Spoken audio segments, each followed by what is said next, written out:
त्रिशूलमुण्डधारिणी धराविघातहारिणी गृहे गृहे निवासिनी भजामि विन्ध्यवासिनी। दरिद्रदुःखहारिणी सदा विभूतिकारिणी वियोगशोकहारिणी भजामि विन्ध्यवासिनी।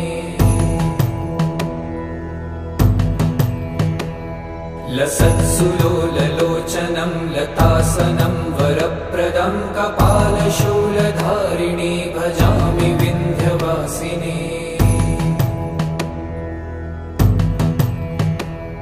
कराब्जदानदा